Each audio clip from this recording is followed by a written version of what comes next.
How long, O Lord, how long, O Lord, have you ever asked that question? How long, O Lord, have you ever been there? You know what it's like to ask that question. You asking some version of it now even, and we are all too familiar with the waiting that this life in this world deals us with. Another round of resumes to send out, or another round of chemo, another negative on another pregnancy test, another underwhelming first date, another specialist, another gray winter day, another shift at the same old job, or another afternoon staring at the four walls of a prison cell just waiting for the night to come. How can this be? There's a guy named Charles Spurgeon, and here's what one of his books he said. He said the best style of prayer is that which cannot be called anything else but a cry. You all ever prayed those kind of prayers? God, if you don't show up, I got nothing in the tank. And I don't know if you've ever been there where you've spoken those kinds of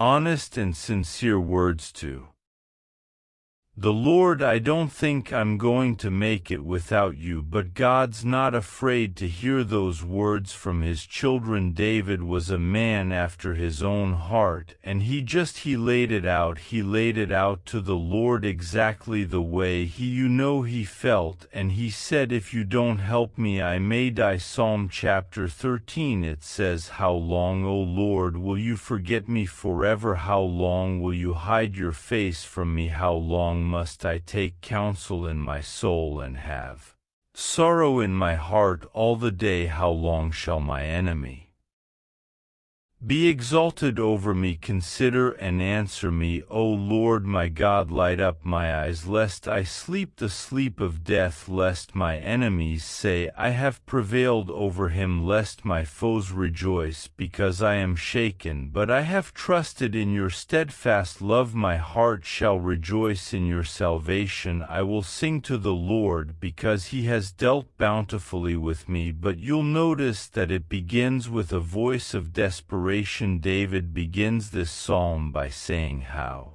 long, O Lord? He says, how long, O Lord, will you forget me? Forever. David feels forgotten by the Lord. How long is this going to keep going? Now here's a question you always have to ask ourselves. Was David forgotten by the Lord? No, he was not forgotten by the Lord. But did he feel forgotten by the Lord? Yeah, he did, and David wasn't afraid to communicate that to the Lord. This is the way I feel. He isn't necessarily saying, you know, that this is the situation, but he feels forgotten, and he feels like the Lord has hidden his face. And David furthermore feels like it's been going on forever, which elicits that question, how long? Now we need to introduce the idea that God does not forget his children. God cannot forget his children, he said. So let me show you Isaiah chapter 49. He says, can a mother forget the baby at her breast and have no compassion on the child she has borne? And then he goes on to say, though she may forget, in other words, in some extreme and extraordinary circumstances, although she may forget, yet he says, I will not forget you. I was speaking about preachers. Another preacher said to me, who was in a hard spot, he said, I know that God put me here. I just wonder if he remembers where he put me. God knows where you are. The very hairs of your head are numbered. Now, keeping in mind how David started this psalm, and you saw how desperate it was, how long, O Lord, will you forget me forever? Check out these last couple of verses. But I have trusted. Notice that's past tense as David begins to speak.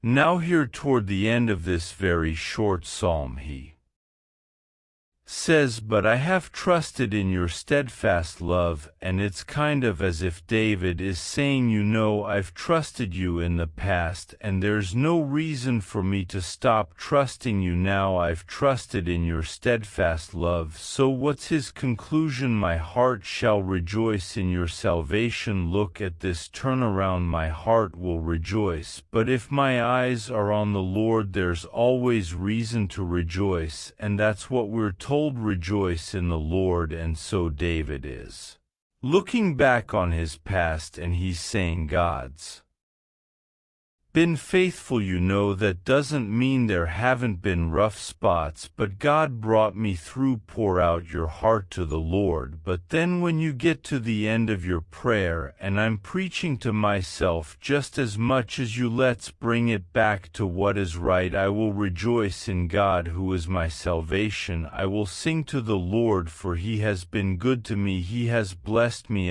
Just such and such important reminders. You pride like David, and you're saying, how long, O Lord, will you forget me forever?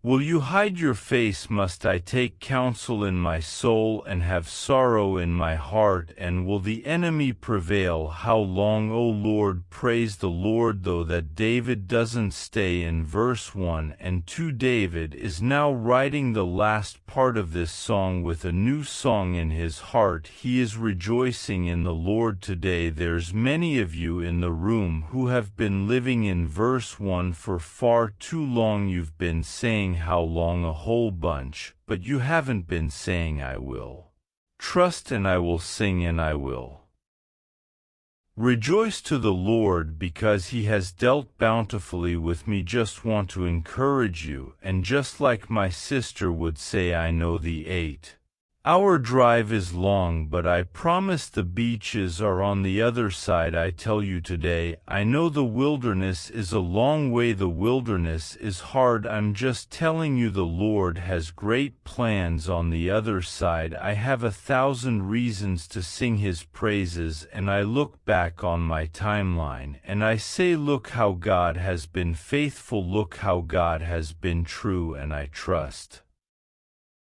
you, and I'm looking to you for help in the middle of this, and find yourself rejoicing with a new song in your heart.